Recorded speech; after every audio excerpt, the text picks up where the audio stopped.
এ ছেলেরা যুবকেরা, এ নবী পাকের প্রেমিকেরা, ইয়া রাসূলুল্লাহ দিবানারা, আল্লাহকে ভয় করা কাকে বলে দেখেন। আমার নবী পাকের আশিকিনে কাকে বলে দেখেন। আম্মা জান রাবিয়া বাসরি রাহমাতুল্লাহ আলাইহা থেকে শিক্ষা নেন। এই ছেলেরা যুবকেরা 14 বছর বয়সে আম্মা জান রাবিয়া বাসরি রাহমাতুল্লাহ আলাইহা একজন বড় লোকের বাড়িতে চাকরানী হিসাবে থাকেন। গরিব হওয়ার কারণে দিনের বেলায় তিনি বাসন ধোয়, তার বাড়িতে হাঁড়িগুলো ধোয়, তার বাড়িতে ঝাঁট দেয়, তার ঘরটা মুছে দেয়। যখনই দিনে রাতের বেলায় চলে আসে, আম্মা জান রাবিয়া বাসরির ঘরটা ছিল আমাদের মতো ভালো ঘর নয়। তার ঘর দিয়ে টপ টপ করে পানি পড়তো, তার ঘরে চালটা ছিল ছেঁদা, তার বাড়ি এমন কেন ভালো পরিবেশ ছিল না। আম্মা জান রাবিয়া বাসরি ওই ঘরে যখন রাতের বেলায় আরাম করতে আসতেন, সারাদিন কাজ করে রাতের বেলায় বাড়িতে ফিরে তিনি শুয়ে পড়তেন না। প্রথমেই তিনি ওযু বানিয়ে নিতেন, ওযু করে নিয়ে সারাদিনের কাজা নামাজগুলো রাতের বেলায় তিনি আদায় করতেন। আল্লাহ পাকের কোরআন তিলাওয়াত করতেন। এমন করে আল্লাহ পাকের দরবারে দুটো হাত তুলে মুনাজাত করে, আল্লাহ পাক, আমি রাবিয়া, আপনি আমাকে গরিব করেছেন, এতে আমার কোনো কষ্ট নাই। আপনি যে আমাকে গরিব করেছেন, এতে আমার কোনো দুঃখ নাই। এই জন্য আমি যে দিনের বেলায় কাজের জন্য আপনাকে স্মরণ করতে পারিনি, আল্লাহ পাক আপনি আমাকে মাফ করে দেন। সারাদিন নামাজ পড়তে পারিনি, কাজা নামাজটা আদায় করে নিচ্ছি, সময়েতে পড়তে পারিনি, আল্লাহ আপনি মাফ করে দেন। এই ছেলেরা যুবকেরা আবার বলছে, আল্লাহ সারাদিন আপনার কোরআনটা পড়তে পারিনি, তাই আমি আপনার কাছে ক্ষমা চেয়ে নিচ্ছি। এমন করে সারা রাত ধরে রাবিয়া বাসরি ইবাদত করে করে কাটিয়ে দেয়। অল্প কিছুক্ষণ ঘুমায়। একদিন তার বাড়ির যে মালিক ছিল, যার বাড়িতে কাজ করতো, তিনি রাতের বেলায় শুনতে পেয়ে গেলেন, আমার যে বাড়িতে রাবিয়া বাসরি থাকে, রাতের বেলায় কেন তিনি ঘুমায় না। আজকে 2-3 দিন হয়ে গেল, রাবিয়া বাসরি রাতের বেলায় কেন কাঁদে? আহারে, তার মা বাপকে হারিয়েছে বলে কাঁদে নাকি?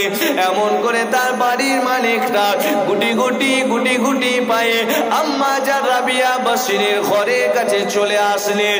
আসার পরে দূর থেকে দেখতে পেয়ে গেলেন আম্মা জান রাবিয়া বাসরির ঘরটা যেন আলোয় আলোকিত হয়ে গেছে। ওই মালিকটা মনে করতে লাগলো, আমার রাজ দরবারে, আমার রাজবাড়িতে সুন্দর সুন্দর আলোর ব্যবস্থা করা আছে, কিন্তু রাবিয়া বাসরির ঘরে যে আলোটা জ্বলে, আমার রাজ প্রাসাদ বাড়িতে এত সুন্দর আলো জ্বলে না। কি ব্যাপার? তার মাইন্ডটা খারাপ হয়ে যাচ্ছে। রাবিয়া বাসরি তো গরিব মানুষ, কি এমন আলো লাগিয়েছে? যখন একটু আগিয়ে যায়, দেখতে পায় রাবিয়া বাসরি ঘরেতে আছে। রাতের বেলায় ঘুমায়নি, আব্বা মায়ের জন্য কাঁদেনি, কান খানা তার বাড়িতে দিয়ে দেখে রাবিয়া বাসরি দোয়া চাইছে, আল্লাহ পাক দিনে নামাজ পড়তে পারেনি, আপনি মাফ করে দেন। দিনে কোরআন পড়তে পারেনি, আপনি মাফ করে দেন। এই কথাগুলো বলে আমার বাড়ির চাকরিনী রাবিয়া বাসরি আল্লাহ পাকের দরবারে কাঁদে।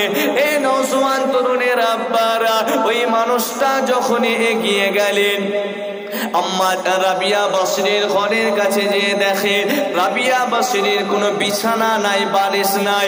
রাবিয়া বাসরি ঘরেতে আছে, আর একটা মুসল্লা বিছানা আছে নামাজের।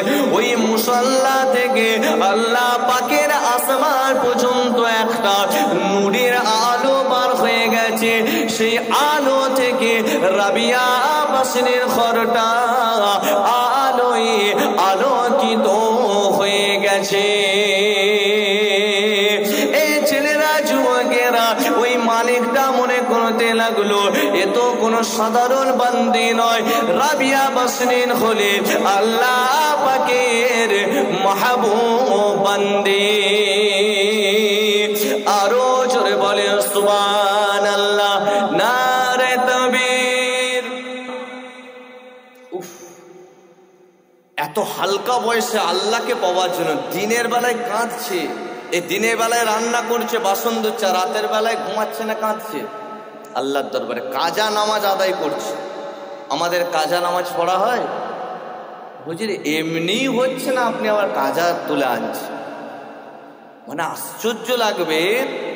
অনেক দেখেছি মা বোন সিরিয়াল, আগে শুনতাম নামাজের কাজা আছে, এখন আবার সিরিয়ালেরও কাজা সিস্টেম বার করে দিয়েছি।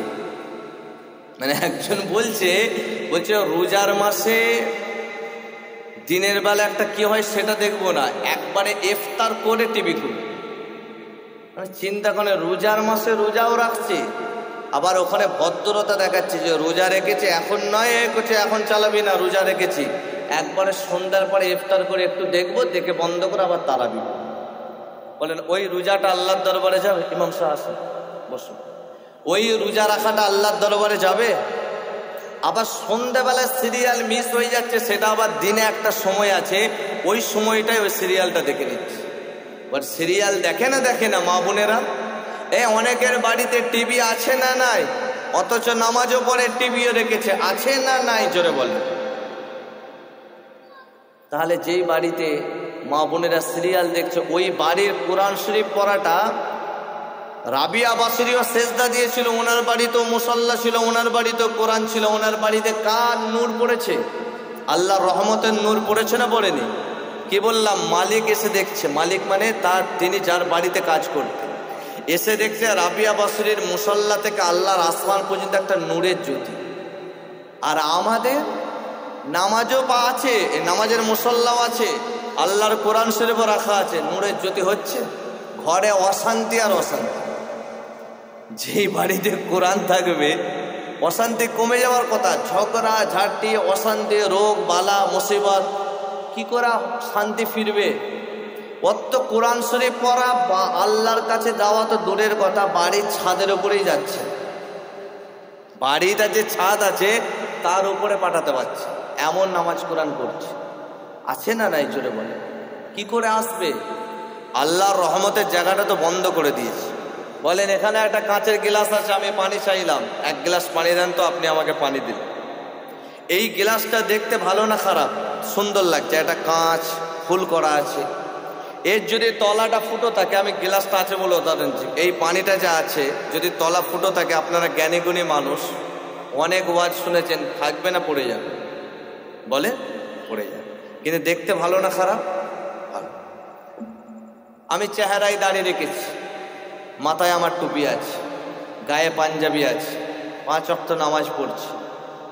আপনার বাড়িতে আপনার স্ত্রী পর্দা করছে, 5 ওয়াক্ত নামাজ পড়ছে, আল্লাহর কোরআন আছে, নামাজের মুসল্লা আছে, রমজান মাসে 1 মাস রোজা রাখে, শবে বারাতে সারা রাত নামাজ পড়ে, শবে কদরের 5টা বিজর রাত, একটা রাতও বাদ নেই। এগুলো সব ভালো না খারাপ? ভালো না খারাপ? ওয়াজ মনে হয় কষ্ট হচ্ছে, চেঞ্জ করে দিয়ে ঘটনা বলে দিয়ে চলে যাব? আচ্ছা ঠিক আছে, সবাই বলছে না, তেমন রাগ হলো, 1-2 ঘন্টার ব্যাপার তো, একটু ঝেড়ে ঝেড়ে দিয়ে পালাই। কেন এখন আর টেস্ট খেলা কেউ দেখতে চায় না, বুঝলেন? এখন যা হবে T20। আবার এত সময় কেউ 1 বলছে একটু ওভার কমিয়ে দিলে ভালো হয়, আবার T10ও বেরিয়ে গেছে। মানে যা হবে ব্যাট নিয়ে নামো, 2 ওভার করে দেওয়া আছে, 1.5 ওভার করে ফাটাফাট মারো, চলে যাও। যদি এই বছর IPL কম মারতে পারো, সামনে বছর বাদ। T20 জামানা। ওখানে ওয়াজ আগে হুজুর কেবলারা এসে কত নরম নরম ভাষায় বলেছে, বাবারা করে বুঝিয়েছে। তখন মানুষের দিল ছিল সাদা, এত পাকার বাড়িও ছিল না, সব মাটির বাড়ি, দিলও সাদা, হ্যাঁ কি না? এসিও ছিল না, পাখাও ছিল না, তেলাই পাতার এই তাল গাছের পাতা দিয়ে পাখা বানিয়ে তারা মসজিদে, মাটির মসজিদে নামাজ পড়ে নবীর দিদার পেয়ে গেছে। আর এখন এসি মসজিদে নামাজ পড়ে নবীর দিদার পাচ্ছে। তখন মানুষের দিল সাদা ছিল, তখন বাবারা যা বলেছে ওয়াজ ঢুকে গেছে। এখন অহংকার, তাকাব্বুর, হিংসা মানুষের মনে ভর্তি হয়েছে না ভাই? এ তাকে দেখতে পারেনি, ও তাকে দেখতে পারেনি। একটা মুসলিম পাড়ায় যদি আপনি সকালে যান, মুসলিম পাড়া না অমুসলিম পাড়া বোঝা মুশকিল। সালাম কালাম নেই, মনে হবে যেন মুসলমান মরেই গেছে। আর নবীর আমলে কেমন ছিল, সাহাবা হুজুরা যেদিন একে অপরকে সালাম দিত। আমাদের যার সঙ্গে যার মহব্বত তাকে সালাম দেয়, হুজুরের সঙ্গে মুসাফা করে। গ্রামের মানুষ কজন কজনকে সালাম দেয় বলে।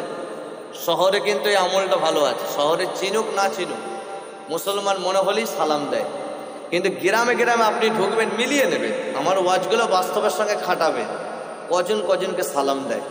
কিন্তু আপনি জানেন জান্নাতের যে 8টা দরজা আছে, তার মধ্যে একটা দরজার নামই আল্লাহ রেখে দিয়েছেন বাবুস সালাম, সালামের দরজা।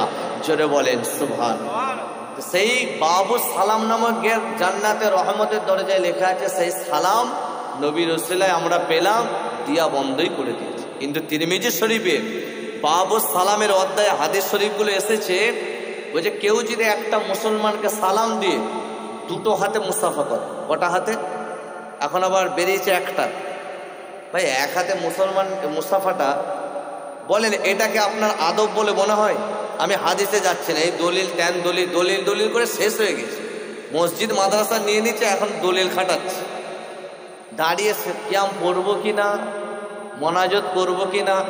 আচ্ছা, নবীকে কেউ যদি দাঁড়িয়ে একটু প্রাণ করে সালামটা দিয়েই দেয়, কোনো ক্ষতি আছে? মুস্তাহাব আমল, এতে ইশক বাড়ে। কি বাড়ে? ইশক, মহব্বত বাড়ে। কথায় কথা চলে এলো, ইশক কাকে বলে জানেন? প্রেম। হযরত ইমামে মালিক রহমাতুল্লাহ আলাইহি, যিনি একটা পায়ে কাঁটা ঢুকে গেছে। কি ঢুকেছে? কাঁটা। ইমামে মালিক রহমাতুল্লাহ আলাইহি কাঁটাটা ঢুকে যাওয়া বলে চলতে পারছে না, চেহারাটা পাল্টে যাচ্ছে, কালারটা, পাটা ফুলছে। কিছু মানুষ বলছে ভাই কাঁটাটা বার করে লাও না। বলছে এটা কার শহরের কাঁটা? বলছে শহরটা কার? বলছে মদিনা শহর। মদিনা শরীফে কে শুয়ে আছে? বলছে রাসূলুল্লাহ। বলছে এই কাঁটা আমি ইমামে মালিক আমার পায়ে গেল, যদি আমার এই দিলেতেও ঢুকে যেত, তথাপি আমি ইমামে মালিক কাঁটাটা বার করতাম না। কারণ হাসরের ময়দানে যদি আল্লাহ জিজ্ঞাসা করতেন মালিক কি এনেছো, আমার নামাজ রোজা মশলা বয়ান করে যদি আল্লাহর অপছন্দ হয়ে যায়, আমি আল্লাহকে বলতে পারবো আল্লাহ मैंने शहरे मदीना का कांटा मेरा दिल में लेकर आया हुए, इसी कांटे से मेरा बख्शिश हो जाएगा। जोरे बोलুন না সুবহানাল্লাহ। বলছে আমি আল্লাহকে বলবো আল্লাহ আমি মালিক কিছু আনতে পারিনি, নবীর শহরের কাঁটাটা দিলে গেঁথে এনেছি। আমার বিশ্বাস নবীর শহরের কাঁটা আপনি ফেরত দিতে পারেন না, এর ওসিলে আপনি আমাকে ক্ষমা করে দেবেন। এটা ইশকের জন্য। তবে তার মানে কি কাঁটা বার করা যাবে না? অবশ্যই বার করা যাবে, কোনো অসুবিধা নেই। এটা ছিল তার রাসূলুল্লাহকে মহব্বত করার আন্দাজ, পিয়ার। তার মানে আমরা আহলে সুন্নাত ওয়াল জামাত রাসূলুল্লাহকে ভালোবেসে বসে নয়, একটু দাঁড়িয়ে দাঁড়িয়ে আদবে সালাম দিই। জোরে বলেন সুবহানাল্লাহ। এবার কেউ যদি দলিল খুঁজে, তারও আছে। আবু দাউদ শরীফের হাদিস, মসজিদে গেলে প্রথমে আল্লাহুম্মা আফতাহ আলি আবওয়াবা রাহমাতিক, এটা অন্য হাদিসে আছে, ঠিক আছে। কিন্তু আবু দাউদ শরীফের হাদিসে আছে প্রথমে মসজিদে যে আসসালাতু ওয়াসসালামু আলাইকা ইয়া রাসূলুল্লাহ, আসসালাতু ওয়াসসালামু আলাইকা ইয়া হাবিবাল্লাহ, তারপরে আল্লাহুম্মা আফতাহ আলি আবওয়াবা রাহমাতিক। যেটা বলে তো যে কথাটা আমি আপনাদের সামনে পেশ করতে করতে এই দিকে চলে আসলাম, তাহলে যেই জায়গাটা ছেড়ে আসলাম যে আমাদের বাড়ির তো আল্লাহর দরবারে যাচ্ছে না, কারণ আমাদের নামাজ রোজা সব আছে, কিন্তু ভিতরে ভিতরে না আমাদের হারাম ঘরে ঘরে ঢুকে গেছে। বন্ধনের লোন, গোষ্ঠীর লোন ঢুকেছে না? ঢুকে সব নামাজ রোজা কোরআন তেলাওয়াত সব ভালো, গ্লাস দেখতে ভালো, তলা ফুটো থাকলে যেমন সব বেরিয়ে যায়, তারপরে এইগুলোর সঙ্গে যদি আমরা জড়িত থাকি সব নষ্ট হয়ে যাবে, সব বেকার হয়ে যাবে। তাই তো আল্লাহ কোরআনে বললেন ইয়া আইয়ুহাল্লাযীনা আমানু, কি বললেন? ইত্তাকুল্লাহ, বান্দা আগে ভয় কর, আগে গ্লাসটা ঠিক কর বান্দা, তলাটা ফুটো আছে, আগে ইমানের পাত্রটা ঠিক কর। তাই তো আশিকে রসুল সুলতানুল ওয়াইসিন ছোট হুজুর পীর কেবলা রহমাতুল্লাহ একটা ওয়াজ করতেন, ক্যাসেটে শোনা আছে কানে, লাখো মুসলমান হে মাগার ইমান মে কামিল নেই। পৃথিবীতে আজকে আমরা কোটি কোটি মুসলমান, তারপরেও মার খেচ্ছে কেন? ইমানের কামালিয়াত। বদরের প্রান্তরে 313 সাহাবা তারা ইসলামকে বিজয় জিতিয়ে দিয়েছিল, খাইবারের যুদ্ধে সাহাবারা জিতিয়ে দিয়েছিলেন। আজকে এসে আমরা সেই সংখ্যাটা দাঁড়িয়েছে কোটি কোটি, আমরা জিততে কেন পারছি না? ইমানের জায়গায় খারাপ হয়ে গেছে। তো যাদের বাড়িতে এরকম লোন টোনগুলো আশা নিচ্ছেন, আল্লাহর ওয়াস্তে আমি কাউকে হাতও তুলতে বলবো না, হক কথাটা বলে যাচ্ছে। যদি নেন, আমল আছে অনেক, গিলাস দেখতে ভালো, তলা ফুটো বেকার, আমল আছে অনেক, বেকার হয়ে। আপনি কি চান 10,000, 20,000 টাকা, 30,000 টাকা জিনিসটা ঘরে ঢুকিয়ে? কোনো পাগলও আছে কি এটা চাই যে আমার আমলটা নষ্ট হয়ে যায়? এটাকে আমরা চাই? তো এইগুলো থেকে বেঁচে থাকার চেষ্টা করব। আল্লাহ পাক যেন তৌফিক দান করেন। সকলেই পড়েন আল্লাহুম্মা আমিন।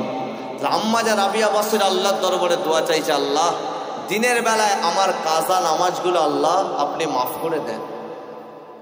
আল্লাহ ফজরের নামাজ পড়ে আল্লাহর কাছে কান্নাকাটি করে আবার তিনি কাজে যাচ্ছে। আর আমাদের ফজরের নামাজে কটা যুবতী মেয়ে নামাজ পড়ে? মোবাইলে শেষ হয়ে গেছে।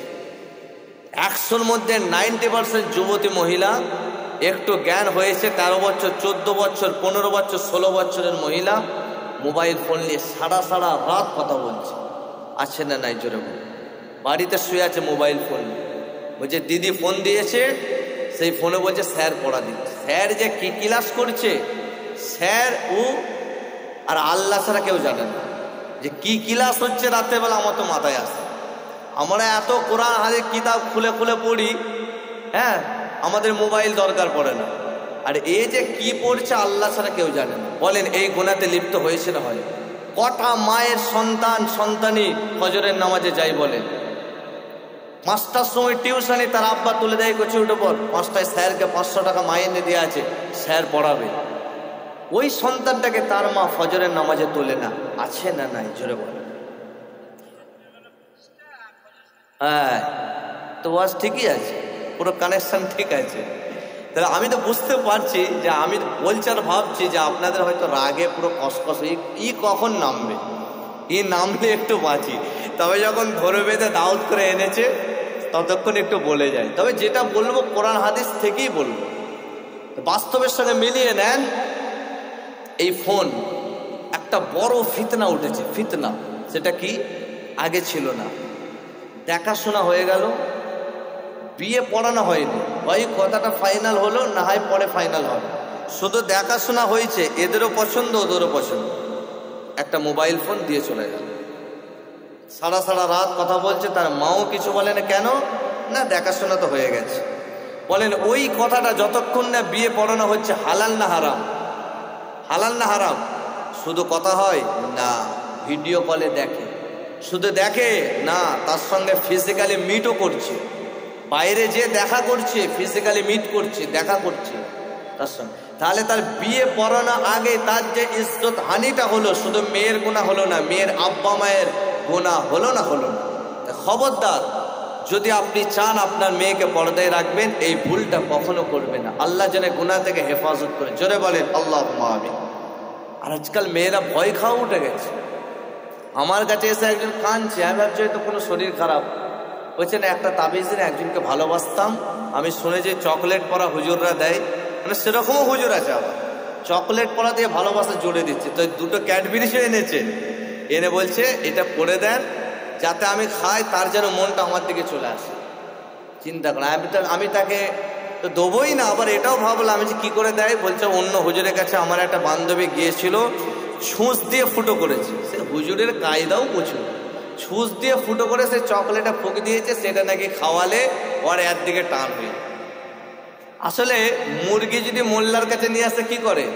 জবাই করে দেয়। সব মোল্লা তো সমান নয়, মোল্লার মাল দরকার। ইসাফির না মুসাফির সবচেয়ে বড় পয়সা, তো ওনার তো পয়সা দরকার। তো পয়সা দেখাতে গেলে কিছু কেরামতি দেখাতে হবে, ছুঁচ নিয়ে এসো, ফুটো করবো, ফুঁক দিলে মিলে যাবে, দাও 500। এরকম ব্যাপার চলছে, সব জালিয়াতি ঢুকে গেছে। আল্লাহ যেন ফিতনা থেকে হেফাজত করে। জোরে বলেন আল্লাহুম্মা। আমি যে কথাটা বলছিলাম যে একটা মহিলা যদি বেপর্দা হয়ে যায়, 4 জন মানুষকে সে জাহান্নামে নিয়ে যাবে। এক হচ্ছে তার পিতা, পিতা যদি তার মানে মেয়েটাকে পর্দার কথা না বলে, হাদিস শরীফে সরাসরি লিখে আছে ওই পিতা জাহান্নামে। দ্বিতীয় নম্বরে ওই মেয়েটার যদি বড় ভাই থাকে, সে যদি বোনকে না মানা করে, ওই বড় ভাইটাও জাহান্নামে। তৃতীয় নম্বরে ওই মেয়েটার যদি বিয়ে হয়ে থাকে, পেটের সন্তান থাকে, তার সন্তান যদি মাকে পর্দার কথা না বলে, ওই মানে সন্তান জাহান্নামী। চতুর্থ নম্বরে যদি বিয়ে হয়ে থাকে, তার স্বামী যদি নিজের স্ত্রীকে পর্দার কথা না বলে, ওই স্বামীও জাহান্নামী। তাহলে একজন বেপর্দা হলে 4 জন জাহান্নামী হয়ে যায়। যখন পর্দার কথা এলে একটুখানি বলে শুনে নেন। আল্লাহ নবী কলিজার টুকরি আম্মা জান মা ফাতেমা রাদিয়াল্লাহু তাআলা আনহা 8 বছর তখন বয়স। আম্মা জান ফাতেমা রাস্তাতে খেলাধুলা করছে, যেমন এখানে অনেক মেয়ে থাকে দেখবেন বাচ্চা বাচ্চা মেয়েরা খেলাধুলা করে, কোনো অসুবিধে নাই। যখন আম্মা জান মা ফাতেমা বাচ্চাদের সঙ্গে খেলাধুলা করছে তখন ফাতেমার বয়স ছিল 8 বছর বয়স। আল্লাহ নবী ওই ফাতেমাকে দূর থেকে দেখতে পেলে আমার ফাতেমার মাথার কাপড়টা সরে গেছে। আল্লাহ নবী মনে মনে করলে আমার ফাতেমা যখনই বাড়িতে আসবে আমার ফাতেমাকে আমি একটুখানি পর্দার কথা বলে দেবো। এই ছেলেরা যুবকেরা আম্মা জান যখন ফাতেমা বাড়িতে আসলেন, আসার পরে আল্লাহ নবী প্রথমে ফাতেমাকে পর্দার কথা বললেন না। আমার রাসূলুল্লাহর আদব দেখে, বিশ্ব নবীর আদব দেখে, যাকে আল্লাহ পাক বলেছে ওয়ামা আরসালনাকা ইল্লা রাহমাতাল লিল আলামিন, দোনো জাহানের রহমত করে পাঠিয়েছে। সেই রহমতের নবীর আদর্শ দেখে প্রথমে বললেন আসসালামু আলাইকুম ইয়া ফাতেমা। আরো জোরে বলেন সুবহানাল্লাহ। সুবহানাল্লাহ বলতে অসুবিধা হচ্ছে না তো? আচ্ছা ঠিক, সবাই কিন্তু বলেন, মুখ বন্ধ করে বসে আছে। যাই হোক, তাহলে এখান থেকে ওয়াজ বুঝতে হবে, এখান থেকে আমাদের কি শিক্ষা আছে। নবী প্রথমেই পর্দার কথা বললেন, নবী প্রথমেই সালাম দিলেন। এই সালামের আদবটা বাপ ছেলে, স্বামী স্ত্রী, মেয়ে বাপ ঘরেতে উঠেই গেছে। মা আসছি, স্কুল যাচ্ছি, প্রাইভেট থেকে প্রাইভেট যাচ্ছি, মা আসছি। মা আসছি কি কথা? আসসালামু আলাইকুম মা আসছি, এটা বলা দরকার ছিল না? ছিল। কে শেখাবে? সালামটা, সালাম মানে শান্তি। আসসালামু আলাইকুম, তোমার ওপরে আল্লাহর শান্তি রহমত বর্ষিত। আপনি পাল্টা জবাব দিলেন ওয়া আলাইকুম আসসালাম, তোমারও ওপরে আল্লাহর শান্তি রহমত বর্ষিত।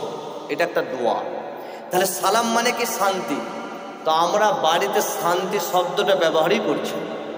ওই জন্য তো কোম্পানি 5 টাকায় শান্তি দোকানে প্যাকেটে দিয়ে দিয়েছে, যে এরা বাড়িতে শান্তি নেয়, 5 টাকাতে কিনে খাও, খাও, মুখে ঢেলে দাও। 1টা করে ঢালছে শান্তি, সেই শান্তি খেয়ে খেয়ে খেয়ে খেয়ে খেয়ে অনেকদিন পর সব খারাপ করে দেয়। যুবক যুবক ছেলে, হালকা বয়সে এনার্জি লস, মানে এনার্জি তার হালকা বয়সে শেষ হয়ে যাচ্ছে। 1টা 2টো হালকা ফুলকা খেলেও ঠিক আছে, একদিন তো দিনে 50 টাকা শান্তি লাগে। আবার যারা বিমল খায় তারা মজা নেবে, বলে তাহলে শান্তির কথা বলে গেল, বিমলের তাহলে মনে অসুবিধা নেই। শান্তি, বিমল, শিখর, তারপরে মুসাফির, তারপরে আরো অনেকবার করেছে, আরো দেখছিলাম অনেকবার করেছে। এই যত রকমের জিনিস আছে এইগুলো খেয়ে খেয়ে দিনে 40-50 টাকার খেয়ে ফেলছে একদিনে। আর একটা ইমাম সাহেবের মাইনে বাড়াবে সেখানে করছে 10 টাকা থেকে 20 টাকা 30 টাকা হচ্ছে। কেন বাড়াবে? কমেডি বেশি আস্পর্ধা হয়ে গেছে। কাকে দিচ্ছেন? একটা ইমাম সাহেবকে দেবে। সেই ইমাম সাহেবকে যদি একটা মাইনে সবাই মিলে বাড়িয়ে দিই তাহলে আমাদের সমাজ উন্নত হবে না? হবে না। ইমাম সাহেবকে আর এদিক ওদিক ছুটতে হবে না।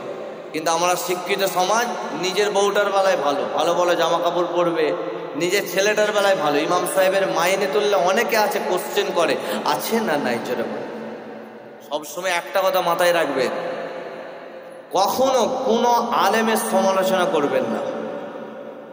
কোনো আলেমের, আমি তো দেখি ফেসবুকে কমেন্টে যে গালাগালি চলে, আমার গায়ের কম হিন্দু ভাইরা তারাও বলে, চুল কাটতে যায় দুঃখ করে, চুল কাটতে যায় তারা আমার ওয়াজ শোনে, জাভেদ ভাই তুমি ফেসবুকে এটা দাও শুনি। তো ভাই তোমাদেরই আবার হুজুররা ওয়াজ করে, তোমাদের ছেলে গালাগালিটা কেন করে? করে না? করে না ভাই। তোমার যাকে পছন্দ নয় তুমি তার ওয়াজ কেন শুনছো? তোমার ধরে নাও একজনকে পছন্দ হচ্ছে না, ছেড়ে দাও। তুমি যাকে পছন্দ করছে সে কি শিখিয়েছে তাকে গালি দেওয়া? সেই শায়েখ শিখিয়েছে অন্যটাকে গালি দাও, তারটা ভুল বলো না, এটা ইসলামের আদর্শ নয়। তোমার যেটা ভালো লাগছে তুমি করো, ফুলফোড়া ভালো লাগে না, অন্য যেটা ভালো লাগছে করো না। আমরা ফুলফোড়া সিলসিলার আমাদেরটা খারাপ বলার অধিকার কে দিয়েছে? কথা ঠিক না বেঠিক? আমরা যে সিলসিলা মানি আল্লাহ পাকের এটা হলো হক সিলসিলা, কারণ আমার মুজাদ্দিদে জামানের সিলসিলা আল্লাহ পাকের কবুলিয়াতের সিলসিলা। জোরে বলেন সুবহানাল্লাহ। উনি যে পীর ছিলেন এখানে শেষ নয়, আমরা দাদা হুজুরকে পীর বলে সেখানেই শেষ করে ফেলছেন না। উনি ছিলেন মস্ত বড় একজন হাক্কানি আলেম, যিনি মদিনা শরীফ থেকে 40টা হাদিসের সনদ প্রাপ্ত, সনদ নিয়ে এই বাংলার জমিনে এসেছিলেন, যিনাকে আরবের জমিনে নবী পাকের রওজা শরীফের ওই চত্বরে এক রাত থাকার আরব সরকার ইজাজত দিয়েছিলেন। জোরে বলেন সুবহানাল্লাহ। যারা আজকে ফেসবুকে ইউটিউবে এসে পীর ওলিয়া উলিয়া বিরুদ্ধে বলে, তাদেরকে বলে তোর কত বড় এলেম আছে, যা তুই আরবে যে নবী রওজা শরীফের থেকে দেখা, তোর কত বড় এলেমের পাওয়ার আছে আমরা দেখব। তো যাই হোক, আমি যে কথা আলোচনা করতে করতে চলে আসলাম, তাহলে আম্মা জান মা ফাতেমাকে আল্লাহর নবী প্রথমে কি করলেন? সালাম দিলেন। আমরা এই সালামটা বাড়িতে ব্যাপকভাবে প্রচার করব। মুসলিম শরীফে হাদিসে আছে, কোনো স্বামী যদি তার বাড়িতে ঢুকে সালাম দেয় তার স্ত্রীকে, সালাম দিয়ে যদি স্বামী স্ত্রীর মুচকে হাসির বিনিময় হয়, হযরত আলী রাদিয়াল্লাহু তাআলা আনহু হাদিসটা রওয়ায়াত আছে, জীবনের ছোট ছোট গুনাহগুলোকে স্বামী স্ত্রীর হাসির বিনিময়ে আল্লাহ ওখানেই মাফ করে দেন। জোরে বলেন সুবহানাল্লাহ। একজন বুজুর্গ মানুষ, তিনি জীবনে হজ পাকে যেতে পারেন, বুজুর্গ মানুষ। আমার আলোচনার টপিকটা মনে রাখবেন, আল্লাহ পাকের একটা কোরআন শরীফের আয়াত পড়েছিলেন, ইয়া আইয়ুহাল্লাযীনা আমানুত্তাকুল্লাহ, ঈমানদার তোমরা আগে আল্লাহকে ভয় করো। ঘটনা হিসাবে রাবিয়া বাসরি রহমাতুল্লাহ আলাইহার ঘটনাটা রেখেছি, ওখান থেকে এবার আপনাদেরকে বোঝানোর জন্য কিছু কিছু হাদিস শরীফ তুলে এনে বলছি। তো প্রথমে হাদিস শরীফ যেটা বললাম, স্বামী স্ত্রী মুচকে হাসলে আল্লাহ সঙ্গে সঙ্গে গুনাহ খাতা মাফ করে দেয়।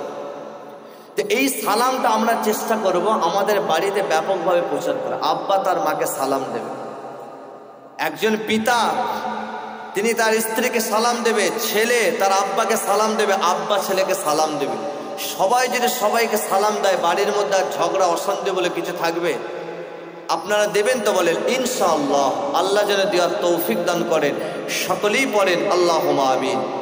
এক বুজুর্গ মানুষ ছিল, জীবনে হজ পাকে যেতে পারেন। তো ওনার হৃদয়ের ইচ্ছা ছিল, আল্লাহ আমি কি জীবনে যেতে পারবো না? তো মনটা তারপর ছিল, ছটফট করছিল। তো উনি একটা কিতাবে দেখলেন যে বাড়ির মধ্যে ঢোকার সময় এমন 3টা আমল আছে, কেউ যদি করে আল্লাহ পাক তাকে হজ করার তৌফিক দান করে। 3টা আমল আছে। কি কি সেটা আপনারাও শিখেলেন, আমিও শিখে এসে বলছি, সকলকে যেন আল্লাহ আমল করার তৌফিক দান করে। কোনটা? প্রথমে ঢুকে উনি বললেন সালাম। কারণ যেই বাড়িতে শরীয়ত অনুযায়ী বাড়ি হয়, সেই বাড়ি রহমতের ফারিস্তা থাকে। যেই বাড়িটা শরীয়তে অ্যাঙ্গেলে হয়, সেই বাড়িতে কে আসে? আল্লাহ পাকের রহমতের ফারিস্তা সেই বাড়িতে প্রবেশ করে থাকেন। জোরে বলেন সুবহানাল্লাহ। আর রহমতের ফারিস্তা বাড়িতে আসে না, তার 3টে কারণ। কটা বললাম? 3টে কারণ। 3টে কারণ আগে বলে দিই, তারপরে এটা বলছি। 1 নম্বর, যেই বাড়িতে মহিলারা বেপর্দা থাকে। প্রশ্ন আসতে পারে, হুজুর মহিলারা বাড়ির মধ্যে একটু যদি বেপর্দা, অসুবিধা কি আছে? স্বামী যদি না থাকে, শোয়ার সময় ছাড়া একটা মা যদি ঘরেতে রান্নাও করে, মাথায় কাপড় দিয়ে করতে হবে। মা যদি ঝাঁটো দেয়, মাথার কাপড় ফেলা যাবে না, তবে সেই বাড়িতে রহমতের ফারিস্তা আসবে। এর হাদিস শরীফ আছে, নবুয়তের রাতে বা নবুয়তের পরের রাতে আল্লাহ নবী যখন প্রথমে হযরতে জিবরাইল আলাইহিস সালামকে দেখেছিলেন, উনি কাঁপতে লেগে গিয়েছিলেন।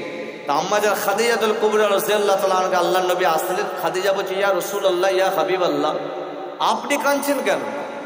আপনি তো বস্ত্রহীনকে বস্ত্র দেন, আপনি তো ক্ষুধার্তকে খানা খাওয়ান, আপনি তো নবী, তো আপনি কাঁদছেন? তখন আল্লাহ নবী সাল্লাল্লাহু আলাইহি ওয়াসাল্লাম বলছে, খাদিজা আমাকে কম্বল দাও। আম্মা জান খাদিজা কম্বল দিলেন। আর আম্মা জান খাদিজা বলে, ইয়া রাসূলুল্লাহ, আপনি যদি ইজাজত দেন, ঘরের ভিতরে ঢুকে জানলা দরজা বন্ধ করলেন, বলছে আপনি যদি ইজাজত দেন আমি মাথার কাপড়টা সরাতে পারি। আল্লাহ নবী বলছেন, খাদিজা আমি তোমার স্বামী প্রেজেন্ট আছি, স্বামী থাকা অবস্থায় মাথার কাপড় সরালে অসুবিধা নেই। তো যখনই মাথার কাপড়টা সরালেন, আম্মা জান খাদিজা বললেন, আপনি কাউকে দেখতে পাচ্ছেন? বলছেন না। তখন খাদিজা রাদিয়াল্লাহু তাআলা আনহা বুঝে নিলেন যে ওইটা কোনো অন্য কেউ ছিল না, ওটা ছিলেন ফারিস্তা। যখনই আমি মাথার কাপড়টা সরালাম ফারিস্তা চলে গেল। এটা হলো হাদিস। এখান থেকে আমাদের শিক্ষা, তাহলে ঘরের মধ্যে স্বামী যদি না থাকে, শোবার সময় ছাড়া মাথার কাপড় সরালে রহমতের ফারিস্তা জোরে বলেন আসবে না। মা বোনেরা শুনেলেন। দ্বিতীয় কারণ হলো যেই বাড়িতে বাদ্যদ্রব্য যন্ত্র বাজে। বাদ্যদ্রব্য যন্ত্র বলতে কি? টিভিতে গান বাজে না, মোবাইলে গান বাজে না, বাজলে রহমতের ফারিস্তা আসবে না। আর 3 নম্বর কারণ হলো যেই বাড়ির মধ্যে যারা হচ্ছে কুকুর পোষে, অনেকে আছে না কুকুরকে পুষে রাখে, তো রহমতের ফারিস্তা আসবে। অনেকে আছে মোবাইলে দেখবেন কোরআন শরীফের আয়াত দিয়ে রাখে, রিংটনে ফোন আসবে কোরআন শরীফের আয়াত চালু হয়ে যাবে। খবরদার মোবাইলে রিংটনে কোরআন শরীফের আয়াত দেবেন না। গজল দিতে পারেন, কোরআন শরীফের আয়াত দেবেন না। কারণ আপনার একটা ফোন আসলো, কোরআন শরীফের আয়াতটা কমপ্লিট হলো না, ফোনটা রিসিভ করে নিলেন, তাহলে কি হবে? কোরআন শরীফের আয়াত কমপ্লিট না হওয়ার জন্য আপনার গুনাহ হবে। হয়তো একটা মিস কল আসলো, কোরআন শরীফের একটু আয়াত বেজে উঠলো, সঙ্গে সঙ্গে আপনার গুনাহ হবে। তাহলে কোরআন শরীফের আয়াত রিংটন হিসেবে দেবেন না। অনেকে দেখেছে সূরা ফাতিহা দিয়েছে, কি কোরআন শরীফের একটা সুন্দর আয়াত সূরা রহমান থেকে কিছুটা দিয়েছে, গজল দিতে পারেন, রিংটন হিসেবে মোবাইলে আপনি কোরআন শরীফের আয়াত দেবেন না। তাহলে রহমতের ফারিস্তা আসে না 3টে কারণে। আর রহমতের ফারিস্তা আসে সেটাও 3টে কারণ। বুজুর্গ মানুষটা বললেন জীবনে হজ করতে পারিনি, আমি যখন কিতাবে পড়লাম বাড়িতে ঢুকে সালাম দিলেন, আসসালামু আলাইকুম। কেউ যদি সালামের উত্তর নাও দেয়, রহমতের ফারিস্তারা উত্তর দিয়ে থাকে। দ্বিতীয়বারে পড়লেন বিসমিল্লাহির রহমানির রহিম, কুল হুয়াল্লাহু আহাদ আল্লাহুস সামাদ লাম ইয়ালিদ ওয়া লাম ইউলাদ ওয়া লাম ইয়াকুল লাহু কুফুয়ান আহাদ। আর তৃতীয়বারে পড়লেন আল্লাহুম্মা সাল্লি আলা মুহাম্মদ ওয়া আলা আলি মুহাম্মদ কামা সাল্লাইতা আলা ইব্রাহিম ওয়া আলা আলি ইব্রাহিম ইন্নাকা হামিদুম মাজিদ। এই 3টা আমল করেছে বুজুর্গ মানুষটা বলছেন, আমি জীবনে 3টা আমল করার কারণে 36 বার আল্লাহ পাক আমাকে হজ করার, উমরা করার তৌফিক দান করেছেন। জোরে বলেন সুবহানাল্লাহ। 3টা আমল সহজ না কঠিন? তাহলে আপনারা করার চেষ্টা করবেন তো? বলেন ইনশাআল্লাহ। তা আম্মা জান মা ফাতেমাকে আল্লাহ নবী বললেন, ফাতেমা মা তোমার বয়স এবার বাড়ছে, তোমাকে এবার পর্দা করতে হবে। এতটুকুন কথা বলেছে। ছোট বাচ্চা ফাতেমা 8 বছর আব্বাজানের সামনে অঝর নয়নে কাঁদছে, আব্বাজান আপনি যদি আমাকে আগেই বলতেন আমি ফাতেমা খেলতে যেতাম না। সেই দিন থেকে এমন পর্দা করেছিলেন আম্মাজান মা ফাতেমা, শরীরের গঠনটা তিনি দুনিয়া থেকে যাওয়ার পরেও আজও কি কেউ বলতে পারেনি আম্মাজান মা ফাতেমা রাদিয়াল্লাহু তাআলা আনহার শরীরের গঠনটা কেমন ছিল। উনি এমন পর্দা করে দুনিয়া থেকে গিয়েছিলেন। জোরে বলেন সুবহানাল্লাহ। মা বোনেরা আপনারাও পর্দা করবেন শরীয়তের মতো। টাইট ফিট বোরকা চলবে না, ঢিলা ঢালা বোরকা পরতে হবে, সুন্দর করে পর্দা করতে হবে। পর্দা নসিনা মহিলাকে আমার আল্লাহ তার বান্দিকে খুবই ভালোবাসেন, তার ওসিলায় 4 জনকে আল্লাহ পাক জান্নাত নসিব করে দেন। জোরে বলেন সুবহানাল্লাহ। কোথা থেকে ছেড়ে আসলাম ওয়াজটা? হুজুর যা মশলা দিচ্ছেন মনে থাকবে? সেই মালিক গেলেন, যে দেখছে আম্মাজান রাবিয়া বাসরি, ছোট বাচ্চা মেয়ে আমার বাড়িতে কাজ করে, সে এত বড় নেককারিনী, তার মুসাল্লা থেকে আল্লাহর আসমান পর্যন্ত একটা জ্যোতি আলো বেরিয়ে গেছে। তিনি দেখে ভাবলেন এ তো সাধারণ কেউ নয়, এ তো আল্লাহ পাকের মাহবুব বান্দি। আর রাবিয়া বাসরি কেমন করে আল্লাহকে রাজি করেছিলেন, যার ইস্তেকবালে কাবা শরীফ আগিয়ে চলে এসেছিল। কাবা শরীফ তার স্থান ছেড়ে আম্মাজান রাবিয়া বাসরিকে ইস্তেকবাল করার জন্য আগিয়ে চলে এসেছিল। জোরে বলেন সুবহানাল্লাহ। আম্মাজান রাবিয়া বাসরি কত বড় আল্লাহ পাকের নেক বান্দি ছিল শুনেন। এই কথাটা আসার আগে আম্মাজান রাবিয়া বাসরির একটা কারামত শুনেলেন। এই ছেলেরা, যুবকেরা, এই নবী পাকের প্রেমিকেরা, আম্মাজান রাবিয়া বাসরির 80 বছর বয়স হয়ে গেছে। আল্লাহ পাকের খানায়ে কাবা শরীফে যাওয়া তিনি তামান্না করলেন। ওই সালেতে আর একজন আল্লাহ পাকের ওলি, যার নাম হলো হযরত ইব্রাহিম ইবনে আদহাম, তিনিও নিয়ত করেছেন আল্লাহ পাক আমি ইব্রাহিম ইবনে আদহাম আমি আপনার খানায় কাবা শরীফে যাব, তবে আমি পানি জাহাজে যাব না, পায়ে হেঁটে হেঁটে যাব। প্রতিটা কদম ফেলাতে 2 রাকাত করে আমি নফল নামাজ পড়ে আপনার খানায় কাবাতে যাব।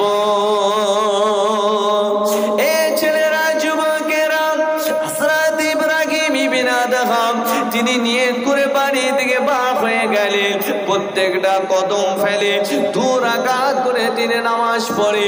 এটা ছিল আল্লাহর সঙ্গে তার বান্দার কানেকশন। যেমন যিনি বুখারী শরীফ লিখেছে, তার নামটা কি বলেন? যে আলহামদুলিল্লাহ, হযরতে মুহাম্মদ ইবনে ইসমাইল বুখারী রহমাতুল্লাহ। মোহাম্মদ ছিল ওনার আব্বাজানের নাম, নামটা ঠিকই বলেছে। অনেক তো বুখারী শরীফ করে, বুখার একটা জায়গার নাম, বুখারটাকে একটা জায়গার নাম। তিনি হাদিস শরীফটা যে বুখারী শরীফে লিখেছে, প্রত্যেকটা হাদিস লেখার আগে গোসল করেছেন, 2 রাকাত করে নফল নামাজ পড়েছেন, তারপরে একটা করে হাদিস লিখেছেন। যিনি ইন্তেকালের পরে জিনার কবর থেকে অটোমেটিক খুশবু বার হয়ে গিয়েছিল। জোরে বলেন সুবহান। যখন হাদিস শরীফ লিখতেন, যেটা ভুল মনে হতো, যেটা মনে হচ্ছে খটকা লাগছে, মদিনা শরীফে 21 নম্বর গেটে একটা মসজিদ আছে, তো ওনার নামে মসজিদ, ওই মসজিদে হাদিস লিখতেন। যখন ভুল মনে হতো আল্লাহ নবীর দরবারে আসতেন, রওজা শরীফে আল্লাহ নবীর দরবারে রুহানি হালতে তেনার সঙ্গে মোলাকাত করে নবী পাককে জিজ্ঞাসা করে নিতেন, এটা কোনখানটা ঠিক হবে, কোনখানটায় বেঠিক। তাহলে আল্লাহ নবী হায়াতুন নবী না নবী না? হায়াতুন নবী বলেই তো তিনি মোলাকাত করতে পারতেন। তো অনেকের আকীদা খারাপ আছে, সব করো নামাজ রোজা, কিন্তু নবীকে হায়াতুন নবী বলা যাবে না। ও হচ্ছে ইজরায়েলি প্রোডাক্ট আলেম, ওর ভাঁড়েতে কোরআন হাদিসের দলিল নিয়ে ঘুরছে, কিন্তু হচ্ছে প্রোডাক্টটা ইজরায়েলি, বেকার, চলবে না। নবী শাফাআতুন নবী, নবী হায়াতুন নবী, এই আকীদা আহলে সুন্নাতুল জামাতের ইনশাআল্লাহ আলহামদুলিল্লাহ আমাদের আছে। আর যার মধ্যে এই আকীদা আছে সেই হলো আল্লাহ জান্নাতি দল, যে জান্নাতের দলের নাম কোরআনের ভাষায় হিজবুল্লাহ, হাদিসের ভাষায় আহলে সুন্নাতুল জামাত। জোরে বলেন সুবহানাল্লাহ। তিনার কবর থেকে খুশবু বার হয়েছিল। তো এই হযরত ইব্রাহিম ইবনে আদহাম চেষ্টা করলেন প্রত্যেক 2 রাকাত কদমে 2 রাকাত করে নফল নামাজ। আমার বলার উদ্দেশ্য হলো এটা। আব্দুর রহমান ভাই থেকে আলেম আসছে, একটু সম্মানে তাকবীর দেন। নারে তাকবীর, নারে তাকবীর। জনাব হযরত মাওলানা আব্দুর রহমান সাহেব, জনাব হযরত মাওলানা আব্দুর রহমান সাহেব, নারে তাকবীর। আমার বলার উদ্দেশ্য হলো এটা, আম্মা জান রাবিয়া বাসরী সম্মানটা আল্লাহ পাকের কাছে কতটা দেখেন। এই ছেলেরা, যুবকেরা, হযরত ইব্রাহিম ইবনে আদহাম তিনি প্রতিটা কদমে কদমে 2 রাকাত করে নামাজ পড়ে 14 বছর পরে আল্লাহ পাকের খানায়ে কাবা শরীফে পৌঁছে গেলেন। যাওয়ার পরে দেখেন আল্লাহ পাকের খানায়ে কাবা শরীফটা নাই। এটা হলো তরিকতের ওয়াজ, খানায়ে কাবা শরীফটা নাই। ওই সময়তে ইব্রাহিম ইবনে আদহাম বলতে লাগলেন, ও রব্বি আল্লাহ পাক, আপনার খানায়ে কাবাটা কোথায় গেল? আল্লাহ পাকের কাছে আরো বলে, আল্লাহ পাক, আমি ইব্রাহিম ইবনে আদহাম আমার আমলটাকে আপনার পছন্দ হয়নি। আল্লাহ পাক ইলহাম করে দিলেন, আমার ইব্রাহিম ইবনে আদহাম, না না না না না না না, তোমার আমলটা আমি আল্লাহ পছন্দ করেছি, কিন্তু খানায়ে কাবা শরীফটা এখন যে ওই জায়গায় দেখতে পাচ্ছ না, তার কারণ হলো এটা, 80 বছর বয়সে আমার এক নেক মাহবুব বান্দি, যার নাম হলো রাবিয়া বাসরি, তার পিঠটা কুঁজো হয়ে গেছে বয়সের ভারেতে। তিনি লাঠি ধরে ধরে, আমি আল্লাহ আমাকে রাজি করার জন্য আমার কাবা খানায় কাবার মেহমান হিসাবে আসছে, যার ইবাদতটা আমি আল্লাহ এতটা পছন্দ করেছি, তার জন্য, তার সম্মানের জন্য খানায় কাবা শরীফটা আগিয়ে চলে গেছে। আরো জোরে বলেন সুবহানাল্লাহ। আল্লাহ কি আমল। খানায় কাবা যাকে রেসপেক্ট করছে, যাকে ইস্তেকবাল করার জন্য কাবা শরীফ এগিয়ে যাচ্ছে, সেই রাবিয়া বাসরি কেমন করে আল্লাহকে রাজি করতেন? রাতের বেলায় যখন ঘুম পেত চুলটা বেঁধে দিতেন, নফসকে কষ্ট দিতেন। এই নফস সবসময় আপনার এগনেস্টে যায়, এই নফস সবসময় খারাপ চাইবে। ও ফজরে আজান দিয়েছে, একটু ঘুমিয়ে পড় না। অনেকে আছে মসজিদে 5 বার আজান দিচ্ছে, সরকার বলছে মসজিদ নিয়ে নেব, মাদ্রাসা নিয়ে নেব, খানকা নিয়ে নেব, কবরস্থান নিয়ে নেব, বলছে না বলেন? হুঙ্কার দিচ্ছে। কেন? আমরা আন্দোলনে যাচ্ছি। একজন মরে গেছে, বম্বে থেকে প্লেনে উঠে এসে তার জানাজা পড়ছে, ফরজে কিফায়া, যেটা একজন বললে হয়ে যাবে। আমি মশলা দিয়ে আপনাকে মানা করব না, আপনি আসেন, আত্মীয়তা বজায় রাখেন, সমাজ মেনটেন করেন। কেন আসছেন? সমাজ খারাপ বলবে, নাহলে রিলেশন কেটে যাবে, তাই তো নাকি? না আসলে কোনো ক্ষতি আছে? ক্ষতি আছে? এসেছেন ভালো কথা, বম্বে থেকে উড়ে আসছেন, ফরজে কিফায়া আদায় করবে। বিভিন্ন শহর থেকে উড়ে আসছেন, ঘরের পাশে মসজিদে আল্লাহ ডাকছেন, যেটা ফরজ, না পড়লে কাবিরা গোনা। অনেক মানুষ এই ওয়াকাফ বিল পার হয়ে যাচ্ছে, তারপরেও মসজিদ ভর্তি হয় না, আছে না নাই? যেরকম এই জাতির উপরে ওয়াকাফ বিল বার হচ্ছে, সিরিয়াল বন্ধ হয়নি। ওয়াকাফ বিল বার হচ্ছে, লটারি কাটা বন্ধ হয়নি। এই জাতির উপর আল্লাহর গজব আসবে না তো রহমতের আশা করতে পারি? মারেনে ভাগ্য ভালো, তাকে তো আল্লাহ বসিয়েছে। মেশকাত শরীফের হাদিসে আছে, যখন মুসলমান আল্লাহর নাফরমানি করবে, আল্লাহ জালেম বাদশা। দিদি দাদা ওই গালি দিয়ে কোনো লাভ নেই। নিজের ইমান ঠিক আছে কিনা, ইমানের আয়না ফিল্টারে, যেমন আয়নার সামনে দাঁড়িয়ে মাথা আঁচড়াই, আয়নার সামনে দাঁড়িয়ে নিজেকে ড্রেস আপ করি, তেমন ইমানের আয়না ফিল্টার একবার যাবে রাত্রের বেলায়, ইমানটা ঠিক আছে তো? সারাদিন যে 5 বার আজান দিল, মসজিদে নামাজ পড়েছি তো? কে ঘরে কাজা পড়েছি তো? এটা নিজেকে প্রশ্ন করা প্রত্যেক দিন একজন ইমানদারের নৈতিক কর্তব্য, দায়িত্ব আছে না নাই? আমরা সংসার নিয়ে ভাবি, কালকে বাড়িতে চাল নেই, চাল আনতে হবে, ওটা নিয়ে আনতে হবে, কালকে কোর্টে যেতে হবে, হয় অমুক জায়গায় যেতে হবে, অমুক অফিসে যেতে হবে, কলকাতায় যেতে হবে, কাজে যেতে হবে, মাঠে যেতে হবে। এইটা যেমন ভাবছি, এইটা ভাবতে 10 মিনিট, কিন্তু সারাদিন যে কটা গোনা করলাম, কটা নেকি করলাম, এই ভাবনার ভিতরে 2-4 মিনিট এই ভাবনাটাও আনা দরকার আছে না? নবী পাক সাল্লাল্লাহু আলাইহি ওয়াসাল্লাম বলেছে 5 বার কবরের কথা ভাববেন। কবার? প্রত্যেক দিন। গোনা করতে ইচ্ছাই হবে না। হযরত ওমর ফারুক রাদিয়াল্লাহু তাআলা আনহু থেকে একটা হাদিস বর্ণিত আছে, উনি বলেছেন, মুত ক্বাবলা আন তামুত, তুমি মরণের আগে একবার মরে যাবে। খালি শুয়ে শুয়ে ভাববেন আমি মরে গেছি, মসজিদে এলান হয়ে গেছে, অমুক সময় জানা যায়, আমার বাঁশ কাটা হচ্ছে, কেউ কবর খুঁড়ছে, কেউ কাফন আনতে গেছে, আত্মীয় দিকে ফোন হয়ে গেছে, এই মরে গেছে, জানাজা হবে। এটা ভাবছি আলটিমেটলি আমি কি রেজাল্ট পাবো? সবাই আসবে, কেউ কাঁদবে, কেউ বাঁশ কাটবে, কেউ গোসলের পানি দেবে, কেউ আমাকে কাফন পরাবে, কেউ জানাজা পড়বে, কবরে আমাকে একা যেতে হবে, সবাই চলে আসবে, তখন আমার কি হবে? এটা ভাবা দরকার আছে না নাই? যেরকম তখন যে কি হবে কোনো টেনশন নাই। মসজিদে যদি জুম্মার মতো আমরা ফজরে ভিড় করি, আল্লাহ জালেমকে অন্য জালেমের সাথে মিটিয়ে দেবে, একেও আল্লাহ মিটিয়ে দেবে যদি ফজরে আমরা জুম্মার মতো ভিড় করি। কিন্তু এই মুসলমান জাগবে? একে জাগানো মুশকিল। এই যে গুনার মধ্যে ঢুকে গেছি, দুনিয়া দুনিয়া দুনিয়া, পুরো দুনিয়া কুড়ে কুড়ে খাচ্ছে। ভাই আজ পর্যন্ত দুনিয়াকে কেউ হাসিল করতে পেরেছে? নেতা আম্বানি, মুকেশ আম্বানি দুনিয়া হাসিল করে ফেলেছে, তার কোটি কোটি টাকা, হাজার হাজার কোটি টাকা, তারপরেও সে আরো শুনছে, আরো কোম্পানি বাড়াচ্ছে, আরো নতুন নতুন সিম আনছে, আরো নতুন সে প্রজেক্ট করছে যাতে আরো পয়সা বাড়ে। সে কি ক্ষান্ত হয়েছে? তার কি মন ভরেছে? ভরেছে? বিশ্বের 10 জন ধনীর মধ্যে ও একজন। মন কি ভরেছে? জোরে বলে না। দুনিয়া যখন ও হাসিল করতে পারেনি, ওর অত টাকা থাকার পরে, তাহলে এখানে বুঝে নিতে হবে দুনিয়ার পিছনে যতই ছুটে, দুনিয়া ধোঁকা মেরে লাথি মেরে ছুঁড়ে দেবে। ভাষাটা খারাপ নিলে হুজুরে এলে ছেড়ে দেবো, কষ্ট হচ্ছে আপনাদের, চেঞ্জ করে দেবো। সকলে একবার তাকবীর দেন তো দেখে, নারে তাকবীর।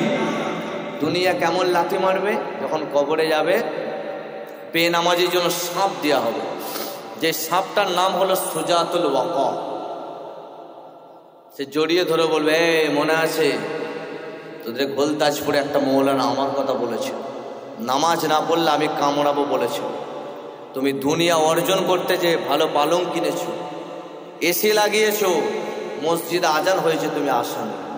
আজকে সেই দুনিয়া তোমাকে লাথি মেরে ছুঁড়ে দিয়েছে, তোমার কবরে ঠাঁই হবে না, তোমাকে আমার কামড় খেতে হবে, কিয়ামত পর্যন্ত কামড়াবে। বলেন সহ্য করতে পারবো? যদি একটা সাপ কামড়ে নেয় তার কত জ্বালা বলুন তো, মানুষ মরে যাচ্ছে, বেঁচে থাকলেও কত কষ্ট। তো সেইটা এখন না কামড়ালো, 10 বছর পরেও তো মরে যাবো রে বাবা, কবরে তো কামড়াবে। তাহলে ইনশাল্লাহ 5 ওয়াক্ত নামাজ পড়বেন তো? বলেন ইনশাল্লাহ। রাবিয়া বাসের হুজুরের কথায় আসছি, খুবই গরম হচ্ছে, পানি খাবো না বলেই যেতে হবে। খেতে পারি তো একটু? আচ্ছা ঠিক আছে, সকলে তাহলে বসে থাকলে হবে না, মুহাব্বতে দুরূদ শরীফ। আল্লাহুম্মা সাল্লি আলা সাইয়্যিদিনা।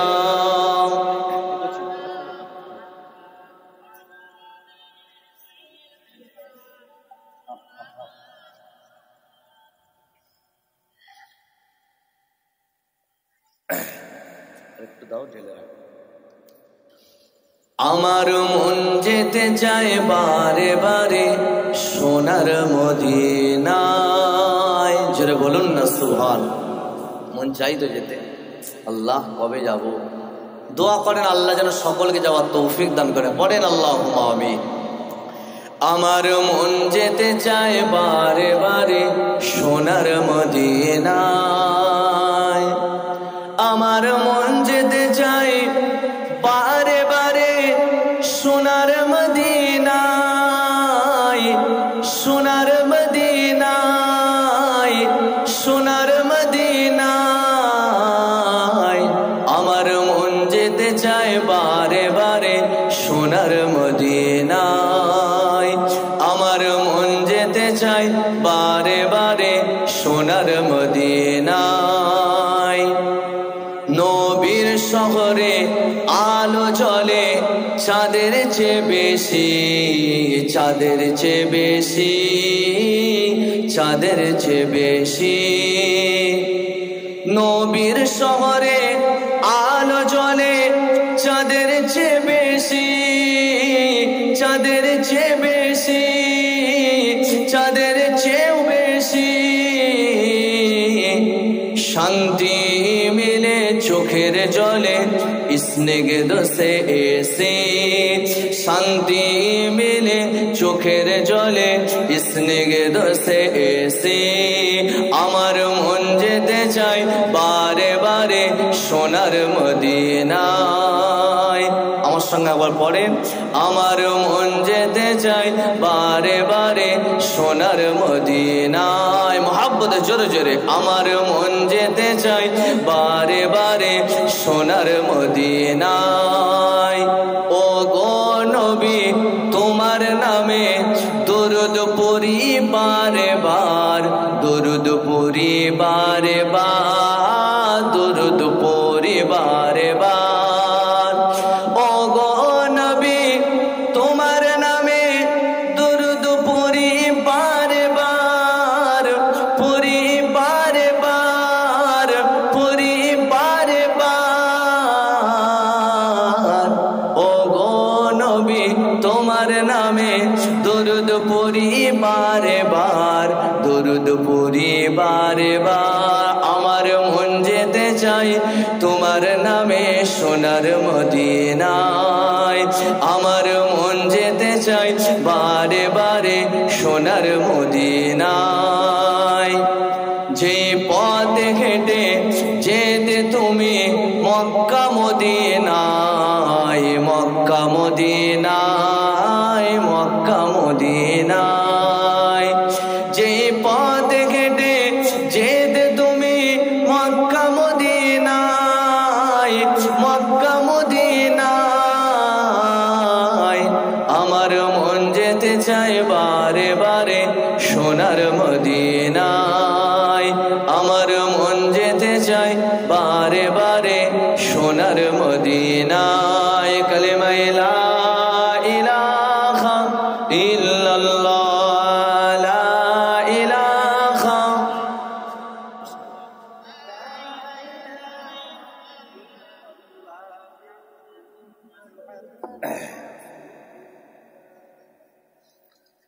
প্যারে হাজিরানে মজলিস, আলোচনা করতে করতে অনেকটা এগিয়ে চলে আসলাম।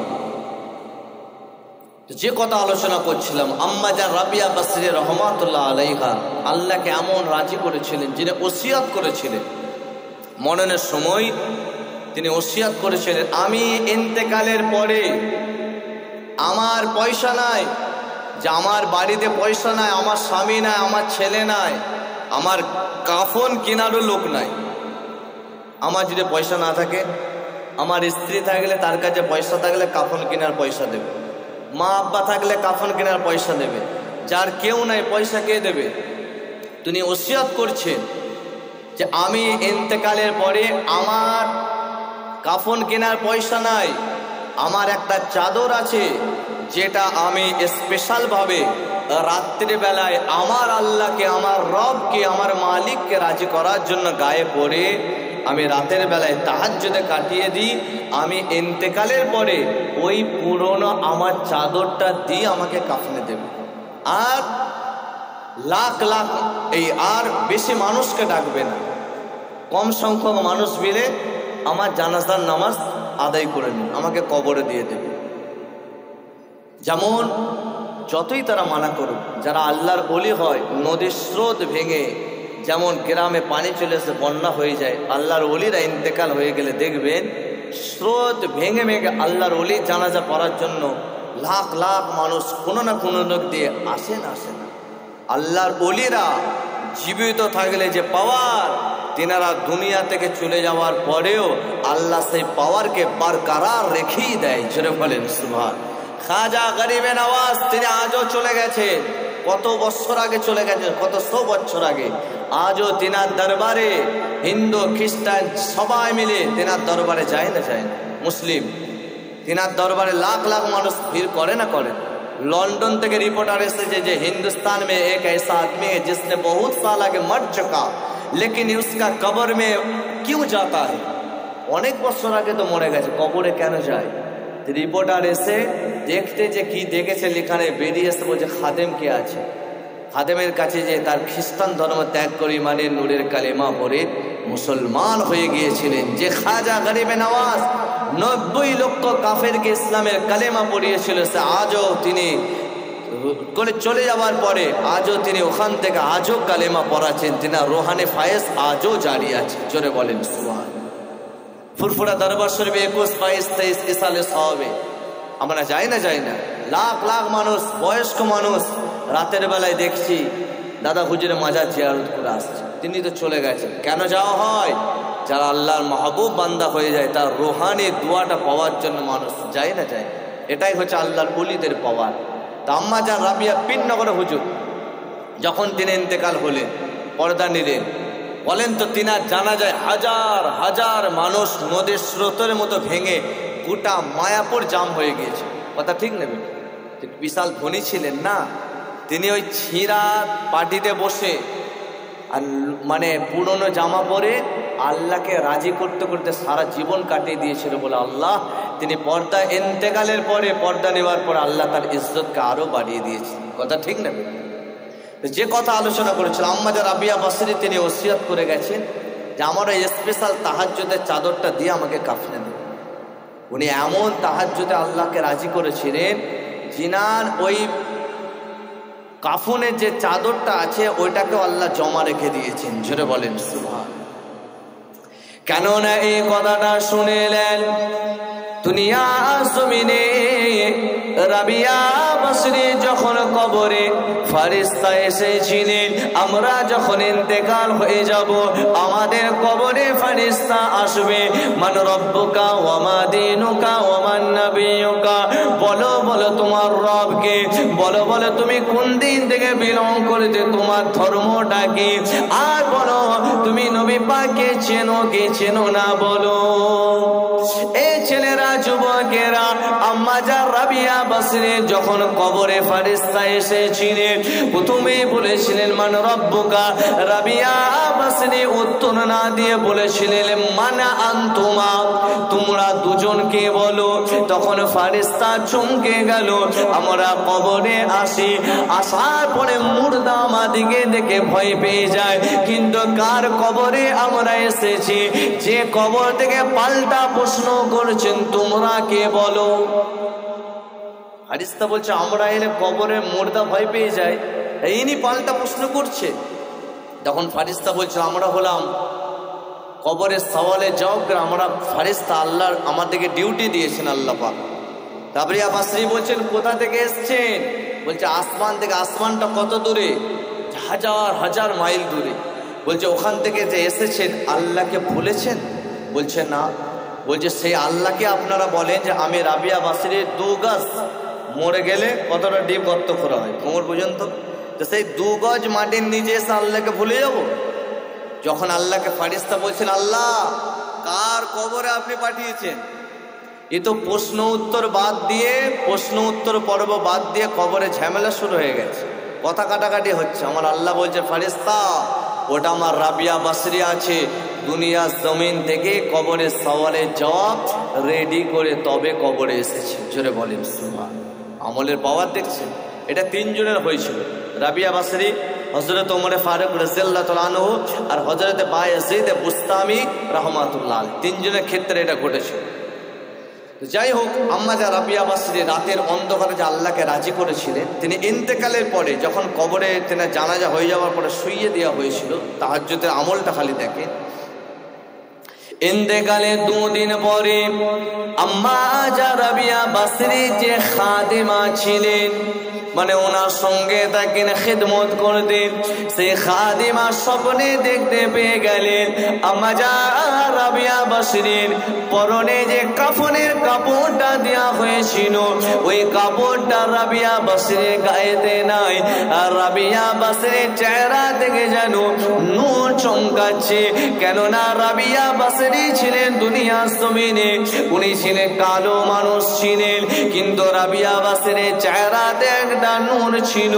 তিনার খাদেমা যখন স্বপ্ন দেখতে পেয়ে গেলেন, এই ছেলেরা যুবকেরা খাদিমা বলতে লাগলেন আম্মা জান আপনার তো ইন্তজারে আমি ছিলাম, আপনি কেমন আছেন বলেন? আলহামদুলিল্লাহ ভালো আছি। কবরে আপনার সঙ্গে কেমন ব্যবহার করা হলো? আম্মা রাবিয়া বসরি বলতে লাগলেন হা ভালো হয়েছে মা, 2টো প্রশ্ন আছে। আপনাকে যে তাহাজ্জুদের চাদরটা দিয়ে যে আমরা আপনাকে কাফন দিয়েছিলাম ওই চাদরটা কেন নাই? আম্মা রাবিয়া বসরি বললেন আল্লাহ পাক জীবনে তাহাজ্জুদের চাদরটা গায়ে দিয়ে যে আল্লাহকে রাজি করার জন্য আমি রাবিয়া বসরি গায়েতে দিতাম, ওই তাহাজ্জুদের নামাজগুলো আমার ইবাদতগুলো আল্লাহ পাক কবুল করে নিয়ে ওই চাদরটাকে জমা নিয়েছে জান্নাতি রেশমের পোশাক আমি রাবিয়া আমাকে আল্লাহ পাক পরিয়ে দিয়েছে। মা আমার আর একটা প্রশ্ন আছে, আপনার শরীর থেকে যেন নূরে ঝলক মারছে। আম্মা রাবিয়া বসরি বলতে লাগলেন আমার এই শরীরে আল্লাহ পাক জীবনের আমলের বদৌলতে কবরের শরীরটাকে আল্লাহ পাক আমার কবরটাকে নূরুন আলা নূর আল্লাহ পাক করে দিয়েছে। আরো জোরে বলেন সুবহানাল্লাহ, নারে তাকবীর। এমন আমল করেছে, তাহাজ্জুদ পড়ে পড়ে আল্লাহকে রাজি করেছে। আমরা উঠি, আল্লাহকে রাজি করার জন্য মাঝে মাঝে জায়গা দরকার আছে না নাই? একটা যদি দুনিয়াতে আমাদের কোনো পেপার আটকে যায়, আমাদেরকে যেখানে যেতে বলে আমরা সেখানেই যাই, কারণ আমার ওই কাগজটা ঠিক করতে হবে। নাহলে যদি কাগজটা আমরা না ঠিক করি তাহলে দুনিয়াতে আমাদের প্রবলেম হবে। কোনো জিনিস সার্টিফিকেট বার করা বলে কোনো জিনিসে সরকারি ব্যাপারে প্রবলেম আটকে যাব। যেমন ফর এক্সাম্পল আপনার একটা আধার কার্ড বা ভোটার কার্ডে একটা নামের স্পেলিং ভুল আছে, সরকারকে সে কাগজটা অ্যালাউ করেন? যাও এইটা ভুল আছে, ঠিক করে নিয়ে আসো। সেই ঠিকটার জন্য কত জায়গায় লাইন দিয়ে দাঁড়াতে হয়। কিন্তু আমরা যখন কবরে যাব, যখন হাসরের ময়দান আল্লাহ পাক তুলবে, আমার আল্লাহও তো দেখে নেবেন আমলটা ঠিকঠাক আছে কিনা। যখন ফারিস্তাকে বলবেন, ফারিস্তা চেক করো তো, দেখো তো আর আমলগুলো ঠিকঠাক আছে কিনা। তখন ফারিস্তা বলবে, আল্লাহ নামাজ রোজা অনেক আছে, কিন্তু প্রথমেই উজুতেই গোলমাল। অনেকে আছে, আমি জুম্মার সময় দেখেছি, হয়তো জুম্মার দিনে কোনো জায়গায় প্রোগ্রাম থাকলে যে দেখলাম, একটু খেয়াল করি যে মানুষ এত ওয়াজ নসিহত শুনছে, তার প্র্যাকটিক্যালি আমলটা কেমন আছে। আর খেয়াল করা দরকারও আছে, খেয়াল করে সেটা স্টেজে বলারও দরকার আছে, বলতেই তো এনেছে। দেখি উজু করে 100-র মধ্যে 80% মানুষের উজুই হয়। কারণ হচ্ছে কোরআন শরীফ আল্লাহ পাক বলেছেন, আমি যা বলছি কোরআন থেকে, ইয়া আইয়ুহাল্লাযীনা আমানু ইযা কুমতুম ইলাস সালাতি ফাগসিলু ওয়ুজুহাকুম ওয়া আইদিয়াকুম ইলাল মারাফিক ওয়ামসাহু বিরুউসিকুম ওয়া আরজুলাকুম ইলাল কাবাইন। আমি তাহাজ্জুদটা ছেড়ে একটু উজুর দিকে আসলাম, কথাটা চলে এলো বলে। বলছে উজুর মধ্যে 4টে ফরজ আছে। এখানে জায়গাটাকে বলা হয়েছে আয়াতের মধ্যে, কোথা থেকে কোথা পর্যন্ত। তো 4টে ফরজে 1 নম্বর হলো লম্বাটা, আপনার যে কপালে যেখানে পেশানির চুল আছে সেখান থেকে নিয়ে লম্বাটা দাড়ির নিচে, আর 8টা হলো দোকানের লোকটি 3 বার পর্যন্ত ধৌত করা, এটা 1 নম্বর ফরজ।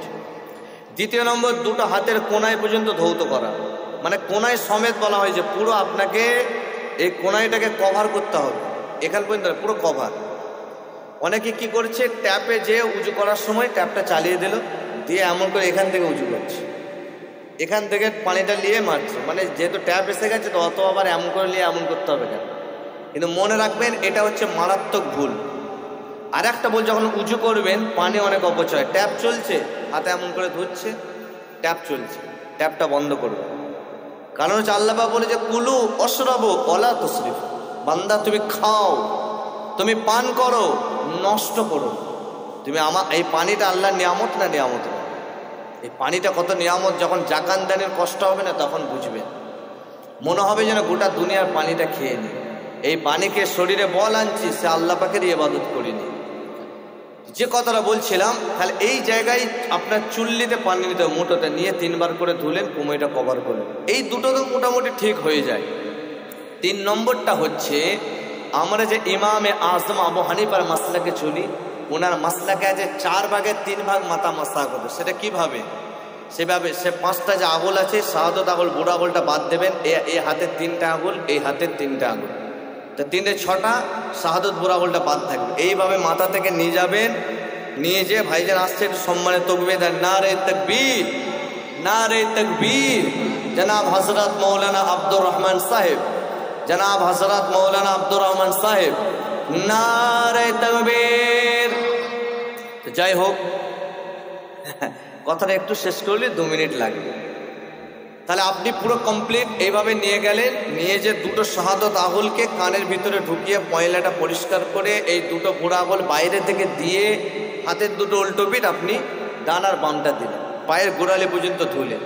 2টো দোয়া আছে, খালি পড়বেন, 8টা জান্নাতের রহমতের দরজা আল্লাহ খুলে দেবেন। সেটা কি? প্রথমে পড়বেন আশহাদু আল্লা ইলাহা ইল্লাল্লাহু ওয়াহদাহু লা শারীকা লাহু ওয়া আশহাদু আন্না মুহাম্মাদান আবদুহু ওয়া রাসূলুহু। তারপরে পড়বেন আল্লাহুম্মা জাআলনি মিনাত তাওয়াবিন ওয়া জাআলনি মিনাল মুতাতাহহিরিন। ফ্রেশ উজু করে 2টো দোয়া পড়বেন। আল্লাহ জান্নাতে, যে জান্নাতে যাওয়ার জন্য এসেছে, 1টা নয় 2টো নয়, জান্নাতের কটা দরজা? 8টা।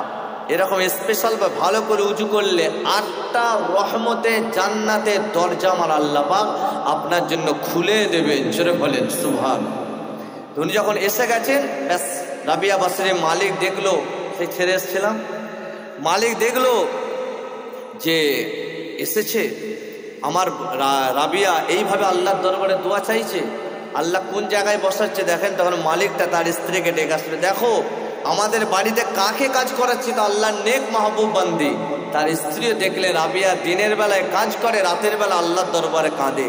সে রাবিয়া বাসরিকে ডেকে বলছেন, প্লিজ আপনি ক্ষমা করে দেবেন, আমার বাড়িতে কাজ করানোটা ভুল হয়েছে, চিনতে পারিনি বলে তার বাদশাহী থেকে অর্ধেক সম্পত্তি রাবিয়া বাসরিকে দিতে চেয়েছিলেন।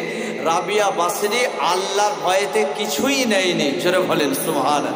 এবং সেই মানুষটা রাবিয়া বাসরিকে আজাদ করে দিয়েছিলেন, জোরে বলেন সুবহানাল্লাহ। আল্লাহর ওলিদের কদমে দুনিয়া চলে আসে, কিন্তু ওলিয়া নিতে চাই।